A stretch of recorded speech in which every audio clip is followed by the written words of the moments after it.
And the big question now, what direction can we expect for the legislature under President Trump? Well, here to weigh in, managing editor of the Washington Free Beacon, Aaron Maclean, and Democratic Ohio State Senator Capri Cafaro. Good morning, you guys. We made it. We are here. Can't believe it. Can you believe this? All right, Aaron, so we've been talking so much about Donald Trump winning, but there's some other big implications here. You now have a Republican-controlled Senate and the House. I just asked my producer, the last time we had this happen was 1928, where Republicans were in control across the board. Somewhat of unknown territory here, isn't it? Well, we had George W. Bush, who enjoyed a friendly Congress there, and of course we have a Republican Supreme Court right now too. So we are in uncharted waters. There's precedent for this, but I think the different thing for Trump is that he's a uniquely polarizing figure within the party. Mm-hmm. So there are a number of different ways this could go. I think probably the most likely is if Trump decides to govern along the relatively conservative policy lines that he's laid out in his campaign. He's going to get a lot of that stuff passed, right? If we're talking about rolling Obamacare back, if we're talking about tax cuts, if we're talking about relatively conventional Republican platform items, I think he's going to meet with a lot of success with that.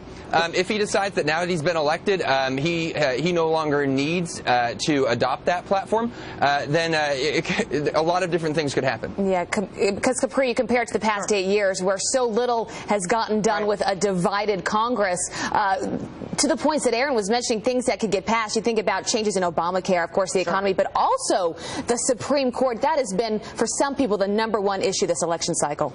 Absolutely. And Democrats and Republicans alike, I think, really thought about the power of the president in selecting the next Supreme Court nominee. And obviously, with the Senate being part of the majority governing party for the White House, I think that obviously a President-elect Trump, soon to be President Trump in January of 2017, will have success in getting his nominees, whether it is the Supreme Court justices or judges on federal judges on lower federal courts, appellate courts, for example. Those things are going to go forward, I think, without a hitch. But you know, to my colleague's point, I think that there is going to be some nuances here. You are going to see, I think, you know, the Obamacare issues, the regulatory reform, and those sort of things being passed. But when you think about other issues, for example, trade in particular, that has been the #1, I think, dividing line between the populist economic message of Trump, not to mention the 35% tariff issues that he talked about, and some of the more traditional Republican ideology when it comes to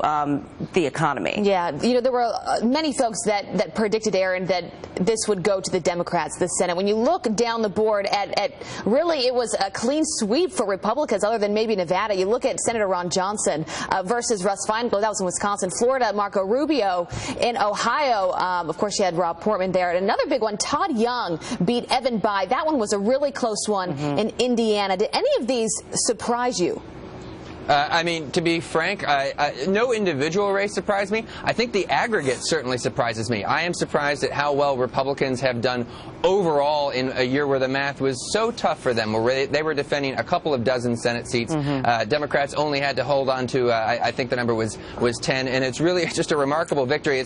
It's hard to say, you know, a week ago it would have been hard to say, you know, are Marco Rubio's coattails pulling Donald Trump, or Donald Trump's coattails pulling Marco Rubio? I think at this point it's pretty clear that Trump had a positive effect for the Republican ballot in the Senate. Speak to that, Capri, because you look at this now, and there seemed to have been a real disconnect between the mainstream media and how maybe Hollywood and others were talking about this, and the rest of the country and how they were feeling.